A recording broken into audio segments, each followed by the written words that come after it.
오늘도 귀한 은혜가 이 시간에도 여러분들에게 있기를 간절히 소망합니다. 권사님 기도 하기 전에는 잘 못 느꼈는데 확 느낌이 오네요. 한 해 반이 지금 다 돼가고 있습니다. 다음 주면은 6월의 마지막 날이고 또 주일이고 한 해기를 마무리하는 그런 날이기도 합니다. 지금까지 잘해 오셨던 것처럼 앞으로도 저 잘해낼 줄 분명히 믿습니다. 우리 노예에서 전도 그 어떤 대회가 있었지요. 일단 공식적으로 시찰 황금동 교회를 통해서 도화선을 담겼고요. 모든 교회가 참석을 해서 우리 한번 요번 연도에 전도해보자 라고 하는 그런 전도에 대한 특별한 대회를 열었었습니다. 그리고 각 개교회마다 4월이든지 5월이든지 부활절 즈음에서 이웃 초청잔치, 전도대회, 어떤 대회 이것을 열었었지요. 우리 교회는 특별한 행사를 하지는 않았습니다.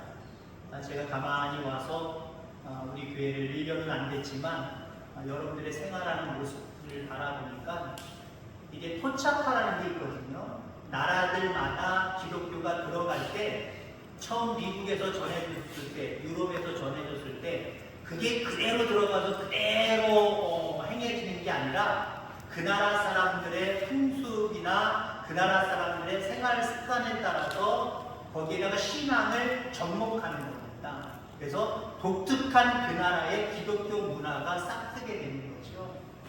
나름대로 우리 교회도 4월달이나 5월달에 전도대회 했으면 좋겠지만 워낙 바쁠 때이기 때문에 주변의 이웃들도 초청을 해도 바빠요 하고 안 올 것 같더라고요. 우리 교인들도 바빠요 하는데 안 믿는 사람들이 교회 좀 오세요 이거는 특별한 행사입니다. 그러면 오겠어요? 그래서 우리 당회에서 계획적으로 가을에 행사를 크게 가지면서 우리는 또한 전도대회를 우리 교회는 개별적으로 가을에 하자 그렇게 했었습니다. 근데 이번 주간에 어떤 일들이 발표가 됐냐면은 노예에서 전도 많이 한 교회 몇 교회를 선정을 해서 처음에는 이스라엘이었어요. 상품도 줄 뿐만 아니라 특별히 잘한 교회 몇 교회는 성지순례를 보내준다. 저도 혹했겠어요? 안 혹했겠어요? 누구나 공짜는 다 좋아요. 나도 우리가 될 수 있을 텐데 해볼까? 근데 우리 교회는 4월 달에 행사를 안 하기도 하고 쭉 넘어갔잖아요. 개별적으로 주의 종은 개별적으로 여러분들은 영혼들을 위해서 기도하고 있을 텐데 본격적으로 우리 교회 한번 와보세요. 예수 한번 믿어보세요. 이런 어떤 부분들은 아직은 우리가 지금 행하고 있지는 않습니다. 물론 개인적으로는 행하고 있는데.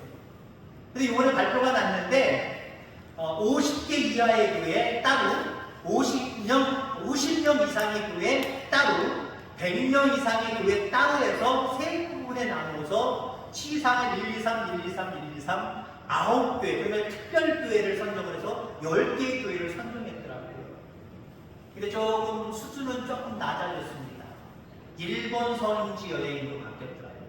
더 많은 사람을 보내기 위한 것인데 아마 그랬을 거다 생각이 되어집니다. 근데요, 제가 좀 배가 아픈 게 있었어요. 뭐가 배가 아팠느냐? 우리 교회도 우리는 행사를 안 했기 때문에 뭐 보고할 것도 없다 싶어서 보고 안 하려고 했거든요. 근데 이번에 전도대회 4월달, 5월달을 통해서 얼마나 효과가 있었는지 노예에서는 자료를 수집할 분명한 어떤 이유가 있잖아요. 그러니까 제발 보고 좀 해주세요. 보고 좀 해주세요. 그래서 우리에게 보고를 했습니다. 금년 1월달부터 제가 보고한 한 몇 주 전, 2, 3주 전, 3, 4주 전까지 우리 교회에 얼마나 많은 영혼들이 왔는가 보고를 했어요. 장년 4명, 그리고 아이들 7명, 총 11명 보고를 했어요. 근데 요번에요, 50명 이하의 교회, 50명 이상의 교회를 가만히 보니까요, 저희보다 조금 많아요. 코딱지만큼 많아요. 코딱지만큼. 여러분 아시죠? 코딱지만큼이 얼마나 많은 건지? 그래서 내가 아까워라. 우리도 행사했으면, 4월달에 행사했으면, 그거보다 더 많게 어른들 4명, 아이들 7명, 총 11명보다 야, 그러면 목사님만 보내줄지, 목사님 내만 보내줄지, 장로님들까지 보내줄지, 장로님도 한번 대학가세요. 보내줄지는 모르지만 그 1, 2, 3등 안에 들어갈 수 있었는데를 생각하죠. 배가 잠깐 계속 배가 아프겠습니까? 주보에 나와 있듯이 전도는 성도의 사명입니다. 사명은 잠깐 하고 말아버리는 게 아니에요. 근데요, 거기 교회에 그럴 교회는 없겠다라고 생각을 합니다만은 어떤 경우가 있냐면요, 저도 미자립교회에서 있을 때 어떤 큰 교회에서 와서 동네 잔치를 벌여주고 전도를 하고 그 전도 결과지를 저한테 다 주고 가셨어요. 그 전도 결과지가 뭐냐면 몇 번지에 사는 누구 나이 몇 살 이거 적어준 거예요. 그러니까 거기 있는 오셨던 장로님이나 권사님이나 집사님들이나 한 사람당 한 대여섯 명. 대여섯 명이면 어떻게 되겠습니까? 중복도 되지만 제가 생각할 때 20, 30명, 30, 40명도 넘은 것 같아요. 목사님, 우리가 전도한 거예요. 꼭 전도 열매 결심했기를 바랍니다. 근데 제가 열심히 하지 못해서이기도 하지만 그렇게 해서 적어주신 분들 그 다음 주부터는요, 교회 나오는 일이 거의 없어. 그럼 그 명단은 무엇이냐? 너무 과욕된 욕심으로 결과를 내려고 교회 온다고 하지도 않았고, 아니면 우리가 보통 교회 한번 오세요, 이번 행사인데 교회 한번 오세요. 알았어요. 여러분, 그래야 안 그래요? 다 색깔난 거짓말인데 보통은 빨리 모면하려고, 빨리 보내려고, 저 사람들 우리 집에 왜 안 가? 하고 보내려고 예 한단 말이에요. 그럼 이름이 어떻게 되세요? 몇 살이, 연세가 어떻게 되세요? 여기 번지가 어디 되지? 저거 갖고 온 거예요. 근데 실질적인 결과물들이 없어요. 교회도 이번에 보고한 교회들 목사님들을 가만히 바라보면 그럴 일은 없겠지만 우리처럼 여러분들 11명이 그래도 결심 맺었잖아요. 그죠? 저는 결심 맺은 11명을 보고 있는데 어떤 교회들은 분명히 한 번 행사에 참석한 사람들까지 다 적어서 아마 기록부에 쓸 건데, 그러니까 저는 그 배가 우리 진솔되게 정말 결심 맺은 영혼들만 복원했는데, 자, 전도는요 이 땅의 상급도 중요하지만 하나님이 주시는 상급을 바라보면서 끝까지 하는 게 이 전도의 사명입니다. 우리 교회 이제 가을에 큰 행사를 앞두고 여러분들과 더불어 함께 많은 영혼을 초대하려고 합니다. 지금부터 여러분 전도하시고요. 구체적으로 이제 당회가 맞춰지면 언제 행사를 하고 어떤 규모를 가지고 행사할 것인가 정해질 텐데, 그 전 이제 어떤 날이 정해지든지 100일서부터 여러분들 전도 대상자들 적어도 2명 이상 써서 내셔야 될 거고요. 뭘 그런 걸 써요, 그냥 마음속에 기도하는 데지, 그런 분들이 있는데요. 좀 가시화할 필요가 있어요. 그래야 우리가 전도하려고 하는 동력들이 더 세지는 거거든요. 2명 이상 전도 대상자들을 놓고 기도하셔야 되고, 찾아가셔야 되고, 때로는 베푸셔야 되고, 이런 모습으로 세상은 세상적인 평가로는 우리를 알아주지 않더라도 그 이후에는 우리가 보고할 일도 없거든요. 하나님 다 알고 계시다는 거예요. 이런 전도의 사명 잘 감당하는 우리 모두가 다 되기를 주의 이름으로 축원합니다. 우리 하나님의 성도들이 전도하는 것, 복음을 전하는 것 되게 귀하게 여기세요. 오늘 그 하나님의 이름 여호와라고 하는 그런 제목의 말씀으로 함께 은혜를 나누고자 합니다. 여호와는 성경에 자주 나와 있죠. 여호와 하나님, 여호와께서, 이런 모습으로 실질적으로 우리에게 그 단어를 보통 얘기해주고 있어요. 지금까지 하나님에 대한 이름을 이야기하면서 우리가 처음 듣는 이름이네.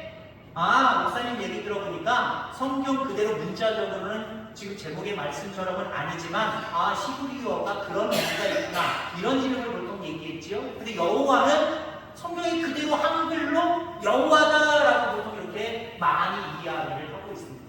근데 이 여호와가 도대체 의미가 무엇인지 뻔하지만 우리는 잘 모르고 있을 때가 있다라는 거죠.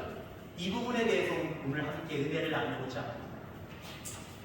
하나님은 당신의 백성들, 이스라엘 백성들이 애굽에서 나오기를 원하셨습니다.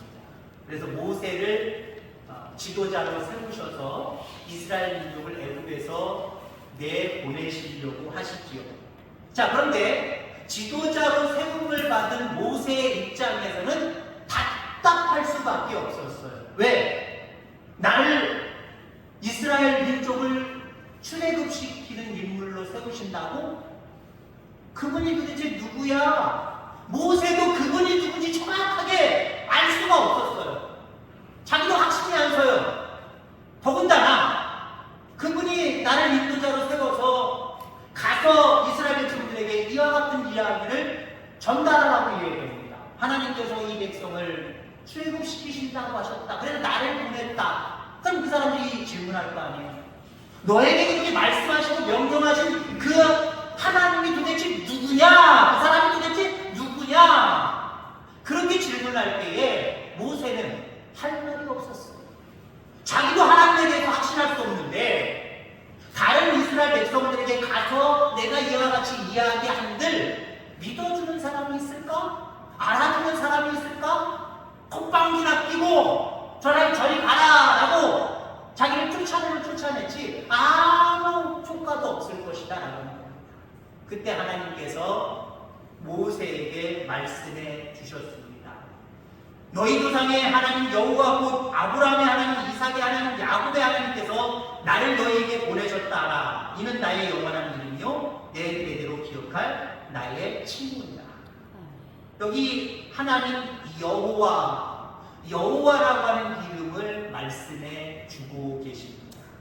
14절의 말씀에 보면 이 말씀은 나는 스스로 있는 자다 라고 이야기합니다. 자존자다. 스스로 존재하는 자다. 그렇습니다. 우리 하나님은 이 땅에 스스로 존재하시는 분이에요. 이 땅에 스스로 존재하는 존재물들이 과연 있을까요? 없을까요? 하나님을 제외하고 이 땅에 스스로 존재하는 사람들, 존재하는 물건, 존재하는 것들 있을까요? 없어요. 한마디로 우리 인간이 우리 부모님이 없이 내가 한 1900년대에 한국에서 육신의 몸을 입고 다시 한번 생활해봐야 되겠다 뚝딱 하고 여러분들 나타나셨어요? 여러분들이 스스로 그런 능력이 있어서 자기가 원하는 그 시기에 자기가 원하는 그 어떤 형상을 가지고 이 땅에 뚝딱 여러분 존재하셨습니까? 적어도 부모님 없이 여러분들이 이 땅에서 존재하셨습니까? 흔히 옛날에 저도 많이 들었던 얘기인데 너 다리 밑에서 주워 왔어 라고 이야기하죠. 다 여러 가지 모습 가운데 그냥 욕하는 게 아니라 늘 흔히 어른들은 그렇게 말씀하셨던 것 같아요. 어찌됐든 간에 부모님 없이 어른 없이 우리의 존재는 이 땅에 스스로 될 수가 없다. 모든 사물도 마찬가지예요. 모든 물건도 마찬가지예요. 그것을 지으신 분이 있고 그것을 창조하신 분이 있고 그것을 만든 사람이 있어서 존재하는 거예요. 금나라 뚝딱 그것도 자기 스스로 그렇게 되어진 것은 하나도 없다라고 합니다. 그렇습니다. 우리 하나님은 스스로 이 땅에 존재하십니다. 그 어떤 것도 존재하지 않을 때 영원전부터 홀로 계셨던 분이에요. 그리고 모든 것들을 만드시고 창조하신 하나님이심을 기억하기를 간절히 소망합니다. 여호와, 보통 우리는 한글로 이야기하면 세 글자지요. 여호와, 세 글자입니다. 근데 이걸 히브리어로 얘기하면 네 단어로 이루어진 단어입니다.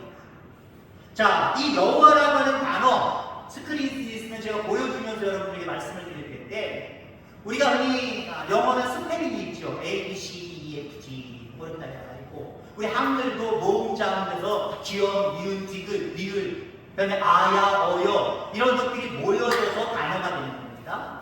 자, 히브리어로 이 여호와라고 하는 단어, 다른 말로는 뭐 야훼 아니 야흐드, 교수들마다 전문가마다 단어를 읽는 모습이 다르더라고요. 근데 어찌됐든 여호와입니다.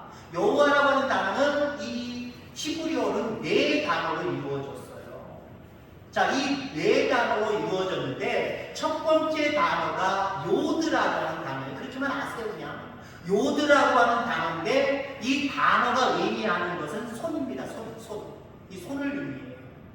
그 다음에 두 번째 문자와 네 번째 문자가 같은 거예요. 같은 거. 이 같은 문자인데 이게 해라고 이야기하고 있죠. 보통 해라고 얘기를 하는데 창문 내지는 바라본다라고 하는 의미가 있어요. 자, 그 다음에 세 번째 문자, 이 세 번째 문자는 바브라고 하는 그런 단어인데 못이라고 하는 단어가 있습니다.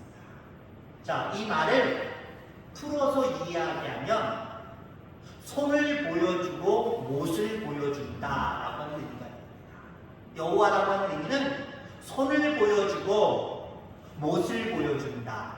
뭐가 연상되십니까? 뭐가 연상되죠? 예수님의 십자가 박힌 손, 이게 연상되지 않습니까? 그러니까 야훼, 여호와라고 하는 이 단어는 구원과 직결된 단어이기도 하면서 결국 예수님을 가리키는 겁니다. 그 예수님의 십자가의 은혜를 우리에게 상징적으로 보여주고 있다라고 하는 거죠. 오늘 본문의 배경은 요셉이 죽고 요셉을 인정하지 않는 새 왕들이 등장을 합니다. 요셉은 애굽의 총리가 되어서 자기가 요셉 총리가 되었을 때 왕, 그 다음 왕, 그 다음 왕, 3대 왕까지 총리를 했어요. 얼마나 대단한 사람입니까? 근데 그 이후 4대서부터 요셉에게 기준으로 보고 바라볼 때 4대부터는 요셉을 알지 못하는 왕들이 등장을 합니다. 요셉을 아는 왕들은 요셉이 얼마나 애굽을 먹여 살렸는지 잘 알고 있잖아요. 7년 흉년의 때 얼마나 대비를 잘했으면 그 당시의 왕, 그 다음 왕, 그 다음 왕까지 결코 요셉의 은혜를 잊지 않고 그래도 요셉의 민족, 요셉의 자녀들, 이스라엘 민족들을 좋은 관점에서 바라봤습니다. 근데 그 다음 요셉을 알지 못하는 왕이 등장하면서부터 애국은 험난한 길을 걸어가기 시작을 합니다. 핍박의 대상이 없고 성을 쌓는 일이나 국고의 어떤 일들을 감당할 때 일을 시키는 노예가 되어버립니다. 그리고 그 이스라엘 민족들의 숫자가 점점 늘어나니까 태어난 사내아이는 다 죽이라고 하는 명령이 바로 이 배경을 통해서 나타나게 된다는 거죠. 결국 모세는 자기가 가지고 있는 힘을 가지고 이스라엘 민족을 좀 거두고 구원해 보려고 했었지만 숲으로 돌아갑니다. 자기 능력으로는 안 되는 일이에요. 광야로 도망가서 40년 동안 생활을 하지. 80이 된 나이에 하나님께서 모세에게 나타나셔서 애굽으로 가서 이스라엘 민족을 구원해라 라고 하는 명령을 내리십니다. 앞서도 얘기했지만 쉽게 갈 수가 없습니다. 40살 때 실패를 경험하고 살려고 도망한 사람이에요. 80이 되도록 40년 동안 아무 준비도 안 돼 있고 아무것도 하지 않았던 사람입니다. 그리고 앞서 이야기한 것처럼 하나님에 대한 스스로 계신 그 하나님에 대한 확신이 없었어요. 십자가의 능력으로 우리를 구원해 주신 것처럼 그 능력으로 그때에도 이 출애굽 시대에도 역사하실 하나님을 알지를 못했어요. 그러다 보니까 쉽게 나서지 못하는 그런 모습들을 바라보게 됩니다. 자, 당신이 누구십니까? 한마디로 이렇게 해서 모세는 질문을 하죠. 그런 모세에게 나는 스스로 있는 자다, 곧 여호와다 라고 말씀하시면서 아브라함의 하나님, 이삭의 하나님, 야곱의 하나님, 요셉의 하나님이다 라고 말하고 있습니다.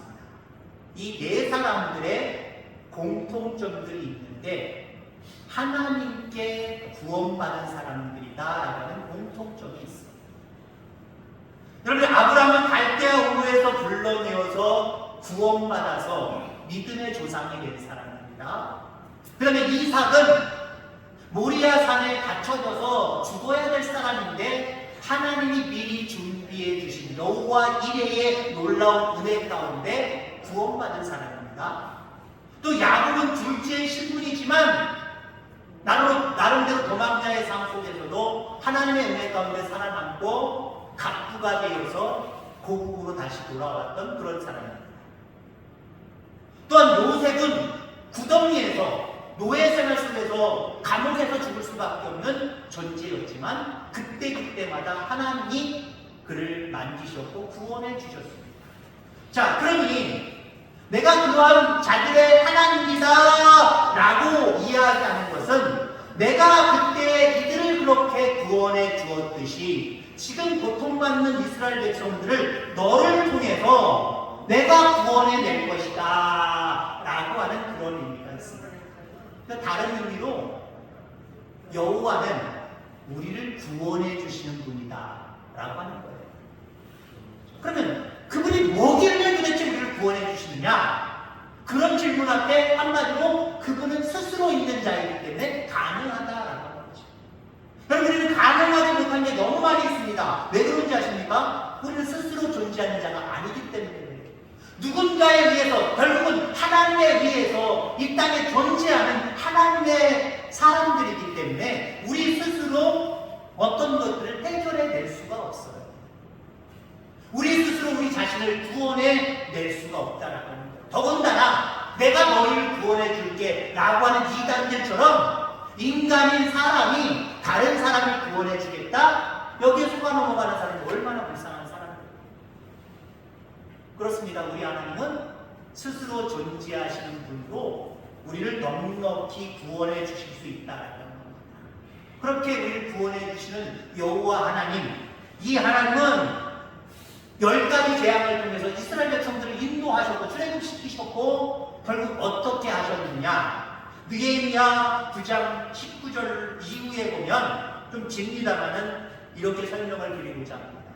주께서는 주의 크신 긍휼로 그들을 광야에 버리지 아니하시고 낮에는 구름 기둥이 그들에게 떠나지 아니하고 길로 인도하며 밤에는 불 기둥이 그들이 갈 곳을 비추게 하셨으니 또 주의 선한 영을 주사 그들을 가르치시며 주의 만나가 그들의 입에서 끊어지지 않게 하신다라고 말씀하고 있습니다.